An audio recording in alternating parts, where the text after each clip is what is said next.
오전 설교는 그 직분의 동등성입니다. 그래서 결론을 얘기하자면 초대교회의 시작은 이제 베드로가 시작을 하고요. 그리고 사도행전을 보면 12장까지는 베드로가 예루살렘 교회를 세우는데 중추적인 역할을 하고 13장부터 28장까지는 사도 바울이 합니다. 근데 그거를 마치 이제 직분의 우월성으로 보시면 안 되고 사도들이 직분적에서 양보를 하는 겁니다. 동등성이라는 것들을 가지고 있어야 되고 그런 측면에서 사도 베드로와 사도 바울이 한쪽은 이방인 선교고 한쪽은 유대인 선교인데 그러면 사도 베드로는 유대인 선교만 해야 된다 그렇게 생각하시면 또 안 됩니다. 왜냐하면 고린도 사도행전 10장인가 보면 고넬료 집 백부장 집을 전도를 하거든요. 복음을 잘하신단 말입니다. 그래서 결국은 직분의 동등성인데 오늘날 우리가 이제 적용시킬 때에 로마교회 지금 천주교와 다른 것이 뭐냐면 여전히 거기에는 계급적 구조로 되어 있거든요. 우리는 그것이 아니라 기능적 의미의 차이가 있다. 그리고 직분은 기능적 의미에서 직분의 차이가 있다는 거 그거 반드시 좀 기억을 해 두셔야 됩니다. 그래서 목사는 장로보다 더 존경을 받아야 됩니다. 그것이 왜 그러냐면 말씀을 가르치는 것과 실리를 같이 하기 때문에 그렇기 때문에 그런 이해를 좀 이해를 해 주시면 좋겠습니다. 그래서 여기 조금 우리가 확장시키면 예수님이 우리의 머리고 교회가 몸이라고 해서 그렇지 이 몸을 돌볼 수 있는 자가 직분자들이거든요. 직분자가 세 가지 직분이 나오는데 하나는 목사이고 하나는 장로이고 하나는 집사를 통해서 나오는 겁니다. 그럼 목사와 장로, 집사가 결국은 직분의 그 자체에 있는 그리스도를 드러내는 거거든요. 목사가 말씀을 통해서 그리스도를 드러내고 장로가 치를 통해 그리스도를 드러내고 집사가 구제를 하면 그리스도를 드러내는 거죠. 그러니까 결국은 교회는 성도들이 목사를 보고 장로를 보고 집사를 볼 때에 목사를 추종하고 장로를 추종하고 집사를 추종하는 것이 아니라 결국은 이분들을 통해서 직분들을 통해서 나타나는 그리스도를 닮아가는 겁니다. 그래서 머리에 있는 그리스도를 아는 사람들은 교회는 항상 섬김을 통해서 세워지거든요. 그래서 우리가 예수님을 받들고 섬기는 거잖아요. 그죠? 근데 교회에 자꾸만 섬김을 받으려고 하는 사람들이 많아요. 그러니까 제가 이제 목사가 되거나 장로가 되거나 집사가 되면 오히려 섬기는 자가 되어야 되는데 섬김을 받으려고 해요. 그러면 자연스럽게 성도들도 교회 오면 가장 좋은 게 뭐냐면 예를 들면 이런 겁니다. 지금 코로나가 이제 뭐 거의 다 같이 살아야 되거든 이제는요. 같이 살아야 되기 때문에 이제 식사하는 것들을 조금 이제 5월달부터 규제가 다 풀리잖아요. 그러니까 이제 어떠냐면 큰 교회 같은 경우에는 식사 당번을 하셔야 되는데 코로나 시국이 좋았던 거죠. 왜 그럴까요? 식사를 하니까요. 식사 당번을 또 그만을 하니까 이게 정말 심각해지거든요. 그러니까 교회는 누군가가 섞여야 되고 누군가가 해야 돼요. 그러니까 이제 교회 그러니까 어린 신앙을 가진 사람일수록 대접을 받으려고 하는 겁니다. 근데 신앙이 깊어가면 깊어갈수록 어떻게 돼요? 교회 안에서 섬기는 거예요. 신앙이 깊은 사람은 섬기는 겁니다. 근데 그거가 이제 우리가 목사가 되고 장로가 되고 집사가 되고 성도님들도 결국 그냥 그리스도를 닮아가는 그냥 교회는 섬기러 갈 때 그 교회가 좋은 교회가 돼요. 근데 교회 안에서 전부 대접만 받으려고 교회 사람 있죠. 그러면 그 그냥 심각해집니다. 자, 할머니 할아버지가 있는데 누가 움직이게 됩니까? 젊은 사람들 펄펄 움직여야 돼요. 그게 섬기는 거예요. 그게 그리스도를 닮아가는 거예요. 목사가 주일날에 예배를 인도해야 되고 집회를 해야 된단 말입니다. 근데 이제 뭐더 하면 다 안 되겠죠. 그러면 이제 잘 아시는 직분자들은 그 직분의 사역을 열심히 하고 또 성도들 같은 경우에는 그런 일들도 담당하는 거예요. 그러니까 교회는 아름다운 교회는 뭐냐면 섬김으로 세워진다는 것을 알 때에 머리 있는 그리스도를 바르게 섬기는 겁니다. 근데 머리 있는 그리스도를 바르게 알지 못할 때에 많은 섬김은 이루어지지는 않습니다. 그래서 우리 교회가 정말 그런 섬김으로 나가시면 좋겠고요. 그리고 이건 제가 오전 예배 끝마치고 광고를 드리려고 했는데 교회의 일은 일반 사업이 아닙니다. 그러니까 교회의 일은 일을 못 해도 괜찮은데 나도 그런 실수 합니다. 그러니까 교회는 일로 가는 게 아니고요. 사람을 보고 하는 겁니다. 근데 일을 보기 시작하면 그거는 세상 개념입니다. 이런 세상에 가서 이렇게 얘기하시면 안 돼요. 왜 사람을 보지 일을 자꾸 생각하시고 그러면 안 돼요. 그래서 돈 받으면 안 돼요. 세상은 일을 해야 돼요. 일을 하면서 가는 거예요. 근데 교회는 일을 보고 가는 게 아니에요. 그래서 교회 일은 더 돼요. 제가 우스갯소리로 여러분들한테 신발장 옮기는 거요. 쉽지 않습니다. 교회 안에서. 그리고 우리 교회 같은 경우는 제가 이렇게 내가 옮기지만은 조금 더 큰 교회 같은 경우에는 화분 옮기는 것들도 정말 힘듭니다. 피아노 옮기는 것들도 힘듭니다. 왜 그러냐 하면 말이 나오기 때문에요.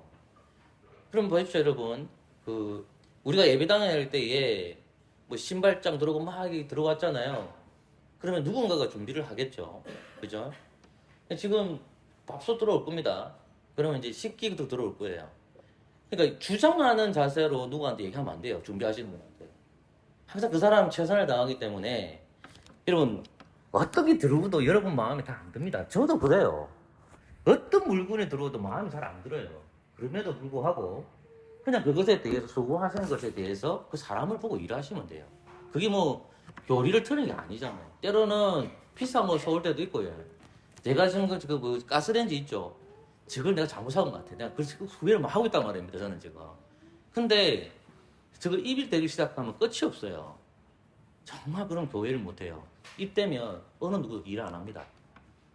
그런 거 정말 잘 하셔야 되고요. 그래서 교회 하실 때는 그냥 주님 몸된 교회를 섬기는 거기 때문에 특별한 일 아니면 그냥 일을 섬기는 사람 좀 수고했다고 그러고 칭찬해주고 그게 제일 낫습니다. 사람을 보고 일하기 때문에 자꾸 일을 보면 일을 자꾸 하려고 있습니다. 그건 조금 생각을 좀 해주시면 좋겠습니다. 자, 공부 들어갈게요. 자, 26문 제가 읽으면 여러분들이 답을 좀 해주십시오. 조금 피곤하시겠지만 제가 읽겠습니다. 제26문 그리스도께서는 어떻게 왕의 직분을 행하십니까?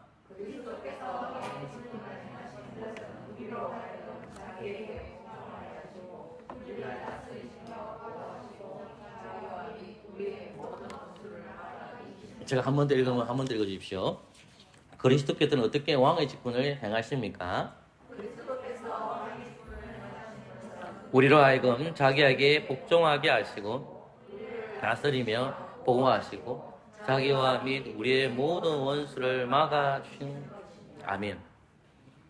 우리가 지금 봐야 될 것이 사실 이사야서 9장 6절 7절까지입니다. 이것은 우리 한 목소리 한번 읽어보겠습니다. 시작. 이는 한 아기가 우리에게 낳고 한 아들을 우리에게 주신 바 되었는데 그 어깨는 정사를 메었고 기묘자라 모사라 전능하신 하나님이라 영조하시는 아버지라 평강의 왕이라 할 것임이라. 그 정사와 평강의 거함이 무궁하며 또 다윗의 위에 앉아서 그 나라를 굳게 세우고 자금 이후로 영원토록 공평과 정의로 그것을 보존하실 것이라. 만군의 여호와의 열심히 이를 이루시리라. 아멘. 자, 우리가 선지자의 직분을 배웠습니다. 선지자의 직분이 가장 중요한 것은 우리가 선지자라는 것이 아닙니다. 누가 선지자라는 거죠? 그리스도께서 선지자라는 겁니다. 그러면 그리스도께서 선지자라는 것은 하나님 편에 있어가지고 하나님의 말씀을 받아와가지고 자기가 선지자라는 것을 말씀을 통해서 계시해 주는 거죠. 하나님의 뜻을 가르쳐 주는 거죠. 그래서 목사가 또 장로가 집사가 그런 직분들을 드러낼 수 있습니다. 특별히 목사가 그 직분을 감당하고 있고요. 그리고 성도들도 그리스도 안에서 성령을 통해서 선지자의 직분을 감당하는 겁니다. 두 번째 직분이 뭐냐면 제사장 직분입니다. 그러니까 예수님께서 레위 지파 오신 것이 아니라 멜기세덱 반전에 오셔서 제사장 지파는 가장 중요한 것은 예수님이 대제사장이 왔다는 것과 속죄의 제물을 떼어주셨다는 겁니다. 그럼 속죄의 제물이라는 것은 어떤 의미죠? 좀 복수를 하고 갑시다. 예수님이 속죄의 제물이 됐다는 것은 하나님과 우리 사이가 좋은 관계가 아니잖아요. 왜 좋은 관계가 아니죠? 죄로 말미암아 단절돼 있잖아요. 그죠? 그러니까 예수님께서 오셔서 대제사장으로서 역할도 하시지만 또 뭐도 하시는 거죠? 속죄의 제물도 떼어주심으로 우리가 어떤 관계를 만들어주신다? 화목한 관계를 만들어주신다는 거예요. 그러니까 우리가 예수 그리스도를 구주로 영접하지 아니하면 하나님과 우리의 관계는 한목간 관계가 되지 못합니다. 그래서 요 개념을 우리가 조금 이해하기 위해 조금만 신냅시다. 내가 만약에 오늘 며칠이죠? 5월 8일에 내가 만약에 예수님을 믿었다 칩시다. 그러면 5월 9일이 나오고 5월 10일이 오겠죠. 그죠? 그러면 5월 9일 날 하나님 앞에 있는 관계가 내가 이게 회복되어 있으니까 5월 9일이라는 이거 안 해야 된다 이게 아니죠. 하나님과 나에게 화목과 관계되는 것은 뭐냐면 예수 그리스도 이름으로 매일 우리 어떻게 해야 돼요? 어떤 기도를 하죠? 행위 기도 하잖아요. 그게 예수 그리스도의 하역 중에서 뭐가 연결되어 있냐면 대제사장, 대속제물로 오셨다는 거. 그걸 얘기하는 겁니다. 그럼 예수님이 대제사장 오셨다는 것은 또 뭐냐면 경계 경무와 연결됩니다. 이 경계라는 뭐냐면 하나님이 주신 거룩한 지역이 있죠. 여러분 이 땅에는 하나님의 집이 있습니다. 그 집 이름을 뭐라고 하죠? 이 땅에 하나님 집이 어디입니까? 교회입니다. 교회. 교회가 하나님 집입니다. 그러면 우리가 교회지 않습니까? 우리가 성령에 정의됐어. 그럼 교회가 우리인데 이 교회 안에 뭐가 못 들어오게 되는 거예요? 죄가 안에 못 들어오게 되는 거예요. 그러면 우리가 어떤 역할을 해야 돼요? 예수님이 대제사장이시니까 우리가 제사장적 역할을 하는 거죠. 여러분 다 여러분 제사장이잖아요. 그러니까 죄가 못 들어오도록 뭘 하냐면 경계 근무를 하는 거예요. 죄라는 것이 안으로 못 들어오도록. 그럼 에덴 동산을 잘 생각해보려. 아담이 이 역할을 감당해야 되는데 누가 들어온 겁니까? 뱀이 안으로 들어왔죠. 자, 우리 교회도 뱀 같은 사람이 있을까 없을까요? 있습니다. 내가 될 수도 있고 여러분도 될 수 있는 겁니다. 그러니까 그 역할을 잘하면서 뱀짓을 하는 사람을 말씀은 어떻게 돼요? 진짜 패라는 말이 아니고 말씀으로 빼뜨리는가 말씀으로 패야 됩니다. 무슨 말인지 이해되시겠죠? 무조건 말씀으로 이야기는 거예요. 그게 대세상 직분과 연결되어 있다는 걸 공부했습니다. 오늘은 이제 그리스도 왕직에 대해서 공부했습니다. 공부하러 갑니다. 지난주에는 왕직에 대해서 공부했는데 자 예수님이 어느 계보에서 오신다는 걸 내가 가르쳤죠? 예? 예. 메기타드 맞습니다. 유다지파. 언젠가 예수님 어떤 지파에서 오시지? 유다지파에서 옵니다. 유다지파. 예수라, 예수님 어느 지파에서 오시죠? 유다지파에서 옵니다. 유다지파에서 옵니다.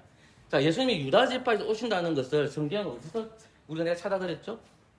창세기 40장을 해석했죠, 제가요. 49장. 반드시 해야 됩니다. 창세기 49장. 그 다음에 예수님께 그 오신다는 확실한 증거가 뭐냐면 나일과 언약을 맺어요. 그건 어디죠? 사무엘 하 17장 확인하고 다소 헷갈려가지고 자꾸 봐야 됩니다. 사무엘 하 17장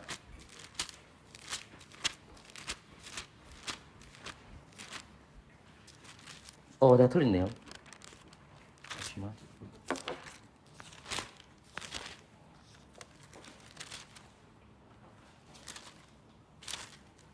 사무엘하 12장입니다. 사무엘 12장. 사무엘 12장 말씀을 보시면 영원한 언약을 맺는다는 내용이 나옵니다.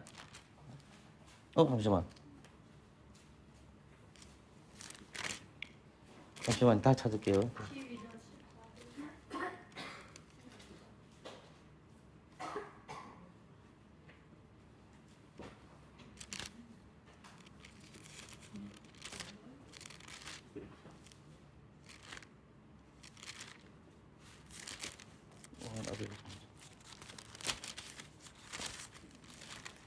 며칠 전에 봐도 지금 생각이 잘 안 나요. 이거.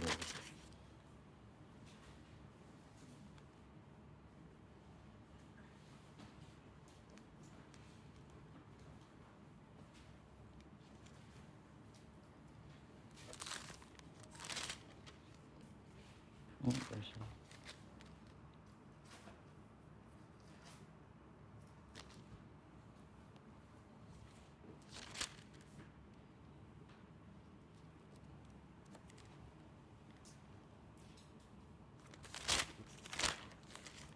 사무엘하 7장입니다. 미안합니다.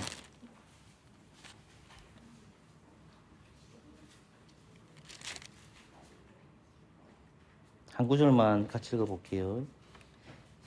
사무엘하 7장 16절 같이 읽을까요? 시작. 내 집과 내 나라가 내 앞에서 영원히 보존되고 내가 영원히 근고하리라 하셨다. 사무엘 7장 내용이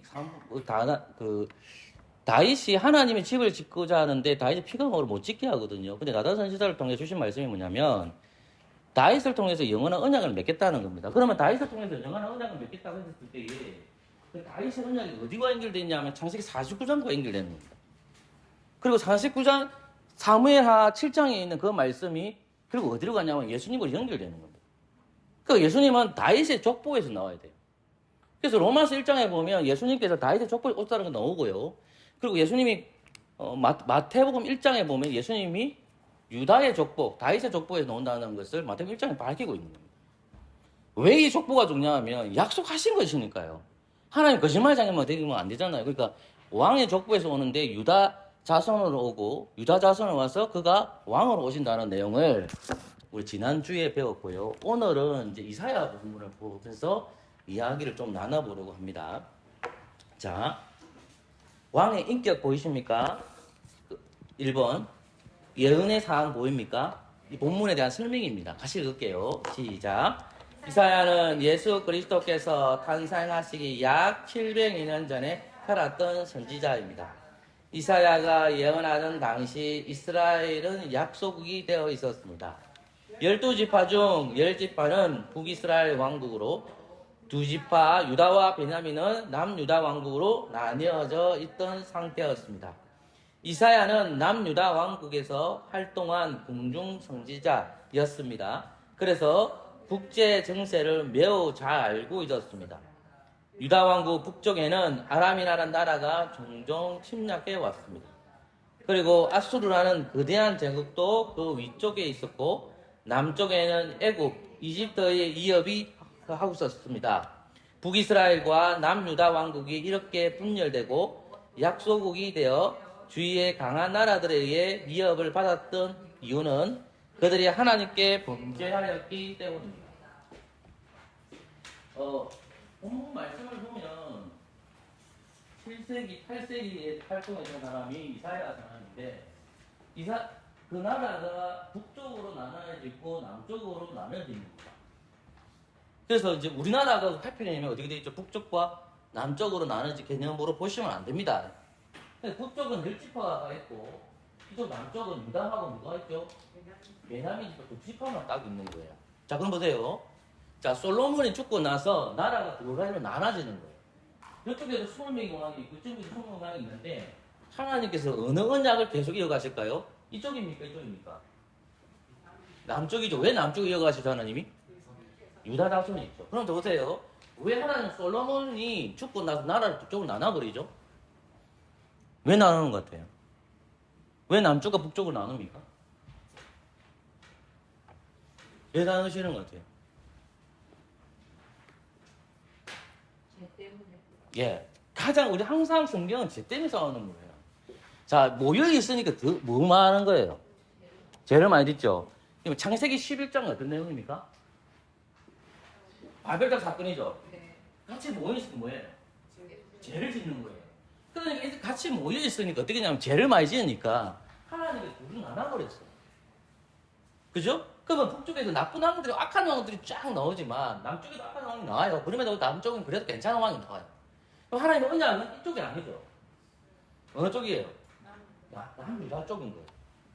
이 남유다 왕국 중에 이제 이사야라는 선지자가 있는 거예요. 이사야 선지자가 있는데 이사야 시대에도 국제 정세가 안 좋다는 걸 얘기하는 거예요. 북쪽이나 위에도 있고 밑에도 있고 대적들이 여러 개 있는 거예요. 아수르가 있고 애굽이 있단 말입니다. 그리고 대적들이 있는데 이러한 남왕국, 유다의 왕국이 그렇게 좋지 않은 상황에서 하나님께서 선지자 이사야를 통해서 주신 말씀이 있는 거예요. 그게 이사야서 조금 전에 읽었던 9장 6절에서 7절 말씀이라는 거예요. 이해되겠습니까? 국제 정세가 좋지 않은 상황이고 지금 안에도 배경도 좋지도 않아요. 북쪽하고 남쪽이 나누어져 있는 시대니까 그러한 정세에서 하나님께서 이사야에게 주신 계시의 말씀인데 왕에 대한 예언을 하고 있는 것이 이사야서 9장 6절에서 7절 말씀이라는 겁니다. 이해되셨죠? 자, 그 다음에 읽어볼까요? 이사야는 왕의 탄생을 예언했습니다. 그 밑에부터 읽을게요. 시작. 이렇게 범죄하여 하나님께로 벌을 받고 놀라운 사실을 예언하였습니다. 그것은 한 아기가 탄생할 것인데 그 아기는 큰 권세를 가진 왕이 될 것이라는 예언이었습니다. 아무도 이스라엘을 죄와 강대국으로부터 구원해낼 사람이 없는 바로 그때 하나님께서는 이사야 선지자를 통해 구원해낼 왕이 탄생할 것을 예언하도록 하셨습니다. 장차 이스라엘을 구원하기 위해 왕의 권세를 한 몸에 가지고 바로 예수 그리스도이십니다. 이처럼 예수님께서 왕이시라는 말 속에는 그분이 우리를 다스리시고 원수들의 손에서 우리를 구원해 내실 분이 또한 포함되어 있습니다. 그러니까 국제 정세도 그렇던데 그리고 이 속에서 하나님께서 이사야 선지자에게 뭐냐면 소망을 주시는데 한 왕이 와서 이 모든 죄의 문제를 해결할 자가 오실 것이라는 거죠. 예수님 오시기 전에 700년 전에 이사야 선지자가 그 예언을 하고 700년 후에 그 말씀이 어디 되는 겁니까? 성취가 되는 겁니다. 하나님께서 700년 전에 주셨는데 그 정세가 좋지 않은 중이죠. 한 단어로 얘기하면 사망이면 사망.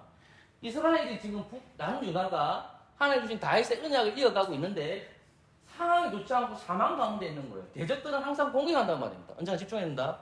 요런 가운데에서 남유다 왕국이 지금 위험한 시기인데 하나님께서 이사야 선지자를 통해서 계시의 말씀을 주는 거예요. 이사야 한번 딱 가가지고 하나님께서 한 왕이 태어날 것이라는 것을 말씀해 주셨다는 거예요. 그리고 보세요. 사망 중에 있는데 그들에게 소망의 빛이 누구에 간 거예요? 지금 이사야한테 전해줬다는 거예요. 그리고 이사야의 말씀을 들었던 그 당대의 백성들은 우리의 구원자가 오실 것이라는 것에 대한 소망을 갖게 되죠. 지금 당장 분위기는 어때요? 이거 조금 전에 목사님, 제가 적었던 글을 보면 어떻게 되어 있습니까? 남쪽에는 애굽이 있다고 제가 적어놨고요. 그 다음에 이쪽에는 아수르라는 제국이 있다고 제가 말씀드렸습니다. 그럼 아람도 있습니다. 그러면 이러한 제국들이 있고 이러한 것들이 남유다를 지금 쪼고 있단 말입니다. 이런 상황 속에서 하나님께서 그들 상황 가운데 이사야 선지자에게 한 왕이 태어날 것이라는 예언의 말씀을 주셨다는 거, 그걸 기억하셔야 된다는 겁니다. 자, 두 번째 왕의 사회 볼게요. 이사야는 읽을게요. 시작. 이사야는 장차 탄생하여 우리를 구원하실 그리스도께서 하실 일을 그분의 이름을 통해 설명하였습니다. 그것은 기묘자, 보사, 전능하신 하나님. 자, 그러면 하나님께서는 이사야 선지자에게 어떤 왕이 오실 건데 그분이 어떤 분이시라는 것을 이름을 통해서 계시해 준다는 거예요. 첫 번째가 뭡니까? 기묘자, 모사. 자, 먼저부터 읽을까요? 시작. 먼저 기묘자와 모사라는 이름을 살펴봅시다. 이 두 이름은 깊어서 기묘한 것을 모사하시는 분이라고 표현할 수 있습니다. 이는 왕이신 그리스도의 지혜를 잘 보여줍니다. 그분은 우리를 구원하시기 위해 기가 막힌 작전을 짜내는 분이십니다. 매우 지혜로운 분이십니다. 그분은 놀라운 구원 계획을 만들어내는 분이십니다. 우리의 왕이신 그리스도께서 우리를 구원하시는 계획은 사람들이 도무지 짐작도 할 수 없는 기가 막힌 방법입니다. 그것은 바로 그분이 우리를 죄를 대신하여 죽으심으로 우리를 구원해 내시는 방법이었습니다. 여러분 놀랍지 않습니까? 이런 엄청난 계획은 바로 하나님 스스로 계획해 내신 일이었습니다. 결국은 하나님께서는 아들이신 그리스도에게 이 구원의 계획을 가르쳐주고 성령님께서 연합해 주신다는 걸 우리가 잘 알고 있습니다. 그런데 기묘자 모사라는 것이 뭐냐면 기묘한 것을 모사하시는 분이라고 했거든요. 그러면 기묘한 일이 뭐냐? 구약시대에는 그것이 비밀이 되어 있었지만 예수님이 오시면서 그 비밀이 공개가 돼버리죠. 그거 뭐냐면 예수님께서 십자가의 도상에서 우리의 죄값을 지불해 주신다는 거예요. 사람이 도저히 생각해내지 못하는 방법으로 주님께서 십자가를 지시고 우리를 대신하여 사망의 고통을 당하신다는 거죠. 기묘한 방법으로 그 왕이 우리를 대신해서 이루신다는 거예요. 이해되시겠죠? 예. 조금만 힘냅시다, 여러분. 처지지 마시고, 예. 이번 전능하신 하나님 읽어볼까요? 시작. 계획하시고, 그리고 시작. 계획하시고 약속하신 것을 이루실 능력이 있으신 분. 그분은 놀라운 구원 계획을 생각해 내셨을 뿐 아니라 이를 그대로 성취하실 능력을 가지고 계십니다. 아무리 좋은 계획이 있어도 그것을 이룰 능력이 없으면 아무런 소용이 없습니다. 그러나 우리의 왕이신 그리스도께서는 이 놀라운 구원 계획을 이루실 능력을 가지고 계셨습니다. 그분은 우리의 죄값을 대신하여 십자가에 달려 돌아가셨습니다. 그러나 그것은 죄와 사망의 근세에 대하여 힘없이 패배하는 것이 아니었습니다. 그분은 능력의 하나님이십니다. 전능하신 왕이십니다. 그래서 죄와 사망을 이기시고 부활하셨습니다. 예수님의 부활은 그분이 구원을 계획하셨을 뿐 아니라 그것을 이룰 능력까지도 가지고 계심을 잘 보여줍니다.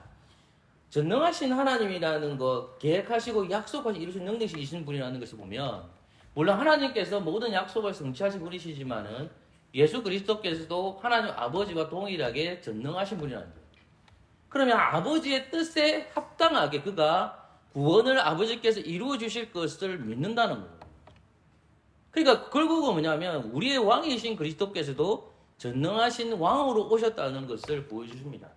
그러면 우리가 죄와 사망에 있을 때 그리스도 이름으로 기도하면 또 그것 또한 약속의 근거에서 우리의 소망을 들어준다는 거예요. 이것이 물론 하나님과 연결되어 있어야 되지만, 두 번째 뭐냐면 전능하신 하나님이라는 거 반드시 기억합시다. 세 번째, 영존하신 아버지, 그 백성을 자녀로 삼아 돌보시는 분. 같이 볼까요? 시작. 이 말은 우리의 왕이신 그리스도께서는 엄청난 지혜 그리고 엄청난 힘과 근세를 가지고 계시지만 그렇다고 해서 폭군은 아니라는 뜻입니다. 세상에는 지혜도 있고 근세와 힘도 있으나 백성들 위해 군림하여 그들을 압제하고 착취하는 군주들이 얼마든지 있습니다. 그러나 우리의 왕이신 그리스도께서는 그 백성들을 너무나도 사랑하여 그들을 자신의 자녀로 삼아주시는 분이십니다. 그분은 성군이십니다. 그분은 우리를 위해 죽으실 뿐 아니라 우리를 위해 부활하셨고 거기서 끝이지 않고 계속해서 우리를 자녀로 삼아 돌보시는 분이십니다. 그분이 영존하신다는 말은 영원하신다는 뜻입니다. 우리를 자녀로 삼아 돌보시는 그분의 사랑이 영원하다는 뜻입니다. 세상의 임금은 얼마 살지 못하고 죽지만 그분은 영원히 살아계셔서 그 자녀된 우리를 다스리시는 분이십니다. 예수님께서는 십자가 위에 죽으시고 부활하시는 것만으로 그 일을 멈추지 않으셨습니다. 그분은 영원히 우리와 함께 있어 우리를 다스려 주시겠다고 약속하셨습니다. 그래서 그분은 하늘로 올라가신 후에 그분의 이름을 믿는 자녀들에게는 약속하신 성령을 보내주셨습니다. 예수님을 믿는 사람들 속에는 성령님이 계십니다. 예수님께서는 우리 속에 계신 성령님을 통해 기모자라는 것은 지혜로우신 분이라는 거고, 두 번째는 전능하신 하나님은 능력이 있으신 분, 예수님이 능력이 있으신 분이라는 것과, 세 번째 뭐냐면 영존하시는 아버지라 되어 있습니다. 그러면 무슨 말이냐면 이 땅에 오신 예수 그리스도께서 오셨을 때는 고난받는 종으로 오시거든요. 그래서 마치 연약한 자의 모습을 보입니다. 예수님이 공생 33년 인생을 살아가는데 그의 모습은 너무나도 연약한 인간의 모습을 보여줍니다. 근데 그 연약한 것이 아니라 하나님의 말씀에 순종하는 왕의 모습을 보여줍니다. 왜? 무엇을 지고 가야 되기 때문에? 우리의 죄를 지고 가셔야 되기 때문에. 그리고 고난받는 종의 모습, 고난받는 왕의 모습을 보여주시거든요. 그 주님께서 부활하시고 하늘로 승천하셨잖아요. 그러면 그 주님께서는 지금도 살아계시고 역사하신다는 거죠. 주님이 죽으시고 그냥 죽고 그곳에 그냥 시체로 머물러 있다는 것이 아니라 3일 만에 다시 부활하셔서 어디에 올라가셨습니까? 하늘로 올라가셨잖아요. 그럼 그분께서 우리를 위해서 뭐 하신단 말입니까? 돌보시는 왕으로 계신다는 거죠. 그럼 돌보시는 왕으로 계시기 때문에 그 표를 뭘 보내주신 겁니까? 인치심으로 성령님을 이 땅에 보내주시다는 거죠. 그러면 예수님을 믿는 사람들 속에는 누가 거하십니까? 성령님이 거하십니다. 그럼 성령님이 거하신 여러분들은 누구를 왕으로 고백하는 겁니까? 예수님을 우리의 왕으로 고백하고 있잖아요. 그러면 영존하시는 아버지라는 것은 우리 하나님 아버지시지만 예수 그리스도께서 우리의 왕이 되어주시죠. 그죠? 그 왕이신 그 예수 그리스도께서 우리를 항상 돌보아 주십니다. 성령님을 통해서 예수 그리스도께서는 끊임없이 우리를 돌봐주시고 책임져 주신다는 말이에요. 그러니까 왕이신 하나님에 대한 확고한 신앙 고백이 있어야 됩니다. 왕이신 하나님에 대한 신앙 고백이 약해지기 시작하면 어떨 거예요? 자기가 왕이 돼요. 이거 말이 확실히 맞아요. 하나님 아들이신 그리스도께서 왕의 자리에 앉아 있어야 되는데 자꾸만 내 욕심이 왕의 자리에 올라가 버리거든요. 그러니까 영원하신 하나님 아들이신 그리스도의 왕으로 포기하는 경우가 허다하게 신자들에게 나타난다는 거예요. 그럼 신자는 우리에게 끊임없이 뭘 생각해야 됩니까?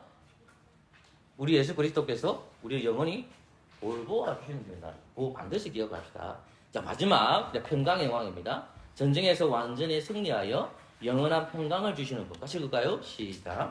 평강이라는 말은 이스라엘 사람들이 사용하는 히브리어로 살롬이라고 하는데, 이는 전쟁이 없고 옛적으로나 마음속으로나 평화로운 상태를 의미합니다. 그래서 이 평강이라는 말은 종종 안식이라는 말과 같은 의미를 가지고 있습니다. 우리의 왕이신 그리스도께는 십자가의 죽으심과 부활을 통해 우리를 구원하셨고, 또 그분의 이름을 믿는 우리들 속에 성령님을 보내주셨지만, 그것으로 그분이 하신 일이 다 끝난 것이 아닙니다. 우리의 왕이신 예수 그리스도께서는 언젠가 이 세상에 다시 오실 것입니다. 그래서 우리를 유혹하는 그분의 이름을 믿지 않는 악한 사람들 모두 영원히 꺼지지 않는 불못에 던져버리실 것입니다. 그리고 이와 반대로 그분의 이름을 믿는 우리에게는 영원한 천국에서 평화를 누리며 살게 하실 것입니다. 즉 그분은 다시 오셔서 이 땅의 전쟁을 완전히 끝내버리시고 영원한 평화를 우리에게 주실 것입니다. 평강의 왕이라는 것은 전쟁에서 완전히 승리했다는 거거든요. 그러면 전쟁의 완전한 승리라는 것은 언제 주어지냐는 거죠. 예수님께서 그 전쟁에서 완전하게 승리하는 때는 언제냐면, 학자들마다 다 다르지만 대부분 어떻게 보냐면, 예수님께서 십자가를 지시고 그다음 뭐합니까? 예수님께서 부활하시잖아요. 그죠? 그러니까 대부분의 십자가 사건이 고난받는 전점이라고 하면, 예수님 여기에서 그냥 죽고 무덤 속에 있는 것이 아니라 3일 만에 다시 부활하시죠. 그죠? 40일 동안 자기 부활을 알리시고 어디 올라갑니까? 하늘을 올라가시고 그가 왕이시라는 거죠. 이게 다 믿잖아요. 근데 예수님 다시 오실 것을 믿는 거죠. 그죠? 그럼 다시 오실 것을 믿는다고 했을 때 우리가 예수 그리스도를 믿는다는 것은 하나님과 우리의 관계가 제로만 하면 단절되어 있는데, 그리스도를 통해서 우리의 관계 모든 자 평강의 관계가 되는 거죠. 이제 우리는 제 상태가 아니잖아요. 하나님과 화목과 관계가 됐잖아. 누구를 통해서? 그리스도를 왕으로 고백함을 통해서. 맞죠? 근데 그 예수님이 다시 오실 것이라는 거죠. 그럼 다시 오실 것이라는 것은 뭡니까? 영원한 뭐가 주어진단 말이죠? 영원한 평화, 영원한 안식이 주어진다는 거예요. 그러면 이때 오실 때 영원한 안식이 주어져 있지만, 지금도 영원한 안식이 있습니까? 없습니까? 있는 거예요. 시작이 있고 끝이 있는 거죠. 예수님께서 그 시작을 주셨고, 마지막 종착점에서 예수님 오실 때에 그건 영원한 안식이 주어질 것입니다. 그러니까 예수님께서는 우리의 왕이시라는 것은 우리에게 영원한 안식이 주어진다는 거죠. 여러분들이 주일이 되면 날씨가 좋잖아요. 세상 사람들은 어디로 갑니까? 대부분 자전거를 타고 놀러 가요. 그죠? 놀러 가요. 여러분 어디로 갔어요? 예배당 갔어요. 그리고 예배당에 왔지만 주무시는 분도 계세요. 계시잖아요. 그죠? 근데 제가 드리고 말할 수 있냐면, 그럼에도 불구하고 왜 여러분들은 교회로 왔습니까? 하나님과 나의 관계가 그리스도를 통해 어떤 관계가 되기 때문에? 화목한 관계가 되는 거예요. 그 화목한 관계가 평화의 관계가 되기 때문에 주일날 매주마다 와서 이 관계를 하기를 하는 거예요. 예수님께서 주시는 영원한 안식, 예수님이 나의 왕이시라는 걸 고백을 믿는 사람들은 매주마다 뭘 드릴까요? 예배를 드리는 겁니다. 예배를. 그 예배에 순종하는 겁니다. 아, 우리 예수님이 우리의 왕이시군요. 그 왕이신 그 예수님께서 우리를 구원해 주셨군요. 아, 예수님 다시 이 땅에 오셔서 우리에게 영원한 죄에 대한 마침표를 찍으시고, 믿지 않는 사람들은 영원한 불못에 던져지지만, 우리는 불못에 던져지지 아니하고 예수님과 함께 영원한 평화 관계가 되고 아버지 하나님을 만나게 되는군요. 그거를 얘기하는 겁니다. 시작이 있고 뭐가 있죠? 최종적인 끝이 있다는 말씀입니다. 그래서 이걸 잘 기억해서 정말 예수님을 우리의 왕으로 고백하는 저와 여러분 되시기를 소망합니다.